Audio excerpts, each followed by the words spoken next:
Modern learning channel में आपका स्वागत है। मैं हूं बबन लहानी। यदि आपको वीडियो पसंद आता है तो लाइक कीजिए, शेयर कीजिए और कमेंट कीजिए। और यदि आपने अभी तक अपना चैनल सब्सक्राइब नहीं किया है तो प्लीज़ आज ही चैनल को सब्सक्राइब कीजिए और अपने ज्ञान को अद्यतन कीजिए। दोस्तों, हमने पहले वीडियो में पत्र लेखन के बारे में देखा कि पत्र का अर्थ क्या होता है और फिर पत्र लिखते समय कौन कौन सी बातों को ध्यान रखना आवश्यक होता है। हम आज के वीडियो में देखने वाले हैं पत्र का पहला प्रकार, अनौपचारिक पत्र। दोस्तों, सबसे पहले मैं आपसे यह बताना चाहूंगा कि यह मेरा वीडियो जो है यह तीसरी कक्षा से लेकर 10वीं या 12वीं कक्षा तक के छात्रों के लिए सबसे महत्वपूर्ण, अति महत्वपूर्ण है, क्योंकि मैंने इसे बहुत ही सरल भाषा में और सबको समझ में आए ऐसी भाषा में मैंने इसे समझाया है, आपके सामने रखा है। और निश्चित रूप से मैं यह कहूंगा कि यह वीडियो देखने के बाद आप पूर्ण मार्क ले सकते हैं। 5 में से 5 अंक आपको मिलने वाले हैं और इस पत्र लेखन की विधि को आप जन्म भर, जीवन भर याद रख सकते हैं। तो चलिए हम आगे बढ़ते हैं कि अनौपचारिक पत्र का अर्थ क्या है वो हम देखते हैं। दोस्तों, अनौपचारिक पत्र को अंग्रेजी में इनफॉर्मल लेटर कहा जाता है। There are two types of letter, formal letter and informal letter. तो this type is informal letter. तो इसकी परिभाषा हम देखते हैं। परिवार के सदस्यों, रिश्तेदारों, दोस्तों और जान पहचान वाले लोगों को भेजे जाने वाले पत्र अनौपचारिक पत्र या निजी पत्र कहलाते हैं। तो इस तरह से दोस्तों कि जो भी हमारे जान पहचान के होते हैं, चाहे मित्र हो, परिवार के सदस्य हो, रिश्तेदार हो या कोई भी जान पहचान वाले लोग हो, तो उन्हें हम हालचाल पूछने के लिए या कुछ संदेश देने के लिए जब पत्र लिखते हैं तो वह पत्र निजी पत्र या अनौपचारिक पत्र कहलाते हैं। तो आइए अब बढ़ते हैं हम अनौपचारिक पत्र के प्रारूप की ओर। दोस्तों, अनौपचारिक पत्र का प्रारूप यदि आपको मालूम हो गया तो निश्चित रूप से आप पत्र लिखने में कोई भी गलती नहीं करेंगे। 100% आप पत्र को सही तरीके से लिख पाएंगे। इसीलिए एक आदर्श प्रारूप मैंने आपके सामने और एकदम सरलता से, सहजता से समझ में आए ऐसा प्रारूप मैंने आपके सामने रखा है। तो चलिए देखते हैं हम अनौपचारिक पत्र के प्रारूप को, जिसे हम अंग्रेजी में format, letter format, informal letter का फॉर्मेट या फिर स्ट्रक्चर हम कह सकते हैं। चलिए हम देखते हैं।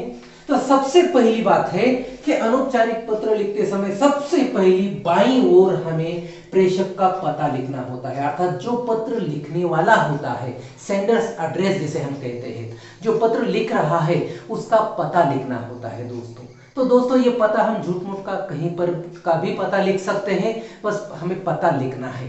तो हमें नाम का उल्लेख करने की आवश्यकता नहीं है, तो सिर्फ हमें अपना पता लिखना है, वो भी झूठ मूठ का पता लिखना है। तो सबसे पहली बात है कि हमें प्रेषक का अर्थात भेजने वाले का पता लिखना है। फिर पता 2-3 पंक्तियों में लिखना होने के बाद उसके बाद हमें दिनांक लिखना है। दूसरी महत्वपूर्ण बात है दिनांक। और दिनांक, जिस दिन हम पत्र लिख रहे हैं उसी दिन का दिनांक लिखना हमें आवश्यक होता है और ये बहुत महत्वपूर्ण होता है। तभी हमें पत्र जो है वह एक अभी का लगता है, नहीं तो बहुत दिनों पहले लिखा हुआ पत्र लगता है। तो इसीलिए जिस दिन हमारी परीक्षा होगी या जिस दिन हमें पत्र लिखना है उसी दिन का हमें दिनांक लिखना होगा। तीसरी महत्वपूर्ण बात है, प्रेषक के पते के बाद दिनांक और दिनांक के बाद एक पंक्ति छोड़ दीजिए और एक पंक्ति छोड़ने के बाद फिर संबोधन। संबोधन भी हमें 2 तरीके से करना है, एक बड़ों के लिए या फिर छोटों या बराबर वालों के लिए। तो इन दोनों में से एक ही, यदि हम बड़ों को पत्र लिख रहे हैं तो संबोधन के अंतर्गत बड़ों के लिए जो भी संबोधन लिखे जाते हैं वह लिखने हैं, और यदि छोटों को या बराबर वालों को पत्र लिख रहे हैं तो इसमें से कोई भी एक संबोधन आपको लिखना होगा। तो संबोधन की पंक्ति में इसमें से सिर्फ एक ही आपको संबोधन का चयन करना होगा। तो बड़ों के लिए लिखते समय आपको कौन से संबोधन करने होंगे? देखो, आदरणीय, पूजनीय, पूज्य या श्रद्धेय आदि। तो इन चारों में से एक ही का चयन आप कर लीजिए। यदि बड़ों के लिए आप पत्र लिख रहे हैं तो बाईं ओर आप आदरणीय लिखिए या फिर पूजनीय या फिर पूज्य या फिर श्रद्धेय। इन चारों में से जो भी लिखने के लिए आपको आसान लगेगा, सरल लगेगा, उसको आप लिख दीजिए। मुझे लगता है कि पूजनीय या फिर आदरणीय आपके लिए बहुत अच्छे रहेंगे। ये दोनों में से कोई भी आप चुन सकते हैं। ये बाण का न और यहाँ पर नल का न है, इस बात का ध्यान रखिएगा। इसके बाद यदि छोटों के लिए लिख रहे हैं, मान लीजिए हम बड़ों के लिए पत्र नहीं लिख रहे हैं, हमसे छोटों के लिए या हमारी बराबरी वालों के लिए, हमारी उम्र के लोगों के लिए यदि पत्र लिख रहे हैं तो संबोधन इस प्रकार से होना चाहिए, चिरंजीव, प्रिय, प्रिय मित्र या प्यारे। तो इन चारों में से ही एक का आपको चयन करना है। तो एक तो चिरंजीव लिखिए, प्रिय लिखिए, प्रिय मित्र लिखिए या फिर प्यारे लिखिए। तो यहां पर भी आप इन चारों में से एक का चयन कीजिएगा। तो आपको अच्छी तरह से याद हो गया। यदि बड़ों को पत्र लिख रहे हैं तो इन चारों में से एक को ही आपको लिखना होगा, और यदि छोटे या बराबर वालों के लिए पत्र लिख रहे हैं तो इन चारों में से एक का आपको चयन करना होगा, तो सिलेक्शन करना होगा। तो संबोधन के अंतर्गत इस 8 में से यहाँ के 4 और यहाँ के 4, 8 संबोधन में से किसी भी एक का चयन आपको करना है, सिर्फ एक आपको लिखना है। तो आगे बढ़ते हैं। प्रेषक के पते के बाद दिनांक, दिनांक के बाद संबोधन और संबोधन के बाद होता है अभिवादन। जब संबोधन हो गया आदरणीय या फिर पूजनीय या फिर प्रिय, प्रिय मित्र हो गया, तो उसके बाद हमें अभिवादन करना पड़ता है। दूसरी पंक्ति में आगे की बाईं ओर लिखना होता है। सब कुछ बातें ये हमें बाईं ओर से ही शुरू करनी होती है, लेफ्ट साइड से ही शुरू करनी होती है। तो अभिवादन के अंतर्गत भी बड़ों के लिए अलग और छोटों के लिए या बराबर वालों के लिए अभिवादन अलग होता है दोस्तों। तो सबसे पहले देखते हैं कि बड़ों के लिए अभिवादन में क्या होना चाहिए। बड़ों के लिए अभिवादन में होना चाहिए सादर चरण स्पर्श। तो इस तरह से सादर चरण स्पर्श या फिर सादर प्रणाम, सादर प्रणाम या फिर सादर नमस्कार या फिर नमस्ते। तो इस तरह से इस चारों में से एक का ही आपको चयन करना है, चारों में से। यदि बड़ों के लिए पत्र लिख रहे हैं, यदि आप छोटों के लिए या अपने बराबर वालों के लिए पत्र लिख रहे हैं तो छोटों के लिए आशीर्वाद, और या फिर अपने बराबर वालों के लिए या छोटों के लिए भी सुखी रहो, प्रसन्न रहो, सदा खुश रहो आदि। तो इस चारों में से एक का आपको चयन करना होगा। तो फिर से यहां पर याद रखिए, आप अभिवादन करते समय बड़ों के लिए यदि आप पत्र लिख रहे हैं तो इन चारों में से एक लिखिए, और यदि छोटों के लिए लिख रहे हैं तो इस चारों में से एक आप अभिवादन के लिए लिखिए आप। तो इस तरह से इस 8 में से अभिवादन के जो 8 यहाँ पर उदाहरण दिए हैं तो उसमें से किसी एक का ही चयन आपको करना है, एक को ही आपको लिखना है। तो इस तरह से पहली बात हो गई भेजने वाले का पता अर्थात हमारा पता झूठ मूठ का, फिर दिनांक जिस दिन पत्र लिख रहे हैं उसी दिन का दिनांक, फिर संबोधन बड़ों के लिए या फिर छोटों के लिए, फिर अभिवादन बड़ों के लिए और छोटों के लिए। अब आगे बढ़ते हैं हम, अब आते हैं हम पत्र के मुख्य उद्देश्य की ओर। पत्र लिखने का मुख्य उद्देश्य क्या है, पत्र लिखने का कारण क्या है और हमें कैसे शुरुआत करनी चाहिए। ये हमें प्रारंभिक बातें हो गई, शुरू की बात हो गई। अब हमें पत्र की शुरुआत करनी होती है। तो पत्र की शुरुआत होती है कुशल या हालचाल के द्वारा। दोस्तों, जब आप अनौपचारिक पत्र में अपने दोस्तों से, रिश्तेदारों से, अपने परिवार के सदस्यों से पत्र लिखते हैं तो सीधा सीधा हम यह नहीं कहते कि मुझे 10 रुपए चाहिए जल्दी से भेज दो, तो इस तरह की बातें नहीं, या फिर मैं परीक्षा में पास हो गया हूं तो आप खुशियां मनाओ। तो इस तरह से हम सीधी सीधी बात नहीं करते हैं दोस्तों। हम कभी भी अपनों से बात करते हैं, कभी भी अपने नजदीक वालों से बात करते हैं तो हम पूछते हैं कि उनके हालचाल कैसे है, आपकी तबीयत कैसी है, कैसे चल रहा है, घर पर का वातावरण कैसे है, सभी कुशल मंगल तो है ना। तो इस तरह के सबसे पहले हमें कुशल मंगलता या उनके हालचाल पूछनी होती है। तो पत्र की शुरुआत कुशल या हालचाल के द्वारा ही करनी चाहिए कि इस तरह से घर में दादा दादी कैसे है, नाना नानी कैसे है, चुन्नू मुन्नू कैसे है। तो इस तरह से पत्र की हमें शुरुआत करनी चाहिए और शुरू में प्रारंभ में हमें उनके हालचाल पूछने चाहिए और उनके कुशल मंगलता का हाल हमें पूछना चाहिए।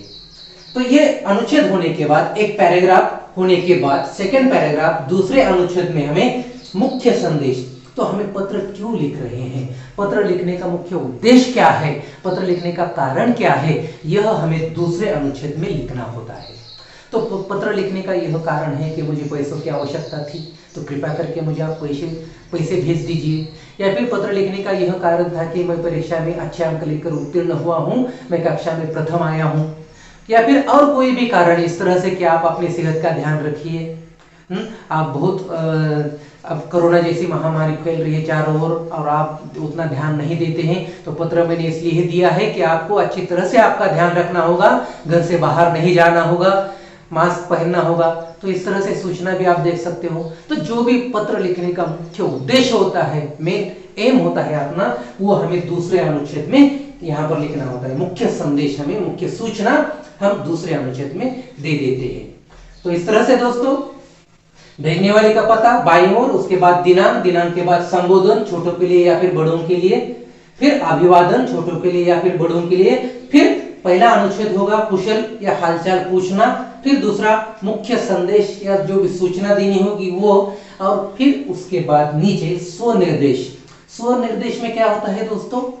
स्वनिर्देश बड़ों के लिए या छोटों के लिए हम स्वनिर्देश, यानी कि खुद हम निर्देश, अपना स्व अर्थात खुद का, और निर्देश हम निर्देशित कर रहे हैं कि हम कौन पत्र लिख रहे हैं, तो आपके हम कौन हैं। तो इस तरह से स्वनिर्देश में भी बड़ों के लिए आपका पुत्र, आपका बेटा, आपकी बेटी, आपकी लाडली, आपकी दुलारी, आपकी पोता, आपका पोती, आपका भतीजा, आपका भांजा। तो इस तरह से आप इसमें से कोई भी संबोधन आप किसे पत्र लिख रहे हैं उसके ऊपर निर्भर करता है कि उनका और आपका रिश्ता क्या है। तो इस रिश्ते के ऊपर आधारित ही आप यह स्वनिर्देश आप लिख सकते हैं। और यदि छोटों के लिए लिख रहे हैं तो फिर तुम्हारा, हितैषी, शुभचिंतक, शुभाकांक्षी, मित्र आदि इस बारे में आप लिख सकते हैं। तो बड़ों के लिए लिखते समय यह ध्यान रखना है कि उनका और आपका रिश्ता क्या है। अब जो भी रिश्ता है वो आपको वहां पर आपका लिखने के बाद वो रिश्ता आपको लिखना होगा कि आपका बेटा है, आपका बेटी है, आपकी पुत्री, जो भी पुत्र है, नाती है, पोती है, पोता है, भांजा है, भतीजा है, जो भी है यहाँ पर आपको लिखना होता है। और छोटों या बराबर वालों के लिए लिखते समय तुम्हारा के आगे हितैषी, शुभचिंतक, शुभ आकांक्षी या फिर मित्र, इन चारों में से कोई भी एक आप लिख दीजिएगा। तो इस तरह से यहाँ पर भी इसमें से किसी एक ही शब्द का आपको चयन करना है स्वनिर्देश के द्वारा। और फिर उसके बाद में अंत में प्रेषक अर्थात भेजने वाले का नाम। लेकिन दोस्तों यदि आप पत्र परीक्षा में लिख रहे हैं तो हमें नाम लिखना नहीं होता है।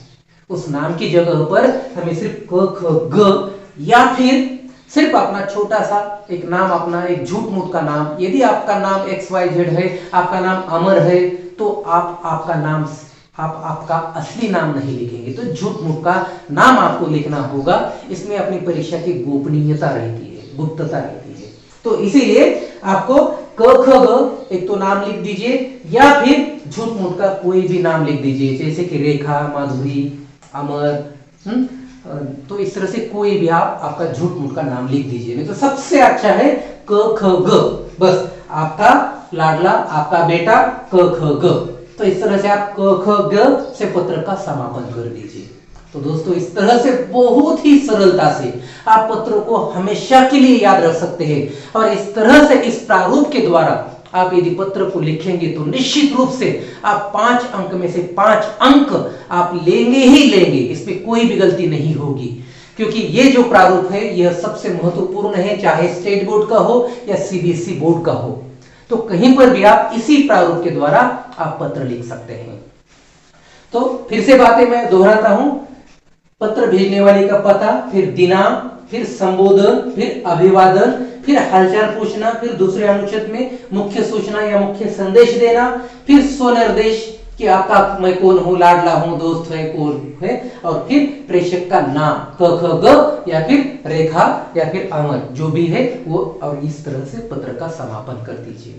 तो दोस्तों इस तरह से सरलता से, सहजता से ये पत्र लेखन कोई बहुत बड़ी बात नहीं है। बस इस तरह से यदि आप प्रारूप जान जाते हैं तो आप अंक अच्छी तरह से पूर्ण अंक आप ले सकते हैं। तो यहीं पर रुकते हैं दोस्तों, और अगले वीडियो में हम देखेंगे औपचारिक पत्र को। पत्र का दूसरा भेद देखते हैं औपचारिक पत्र को। तब तक के लिए धन्यवाद।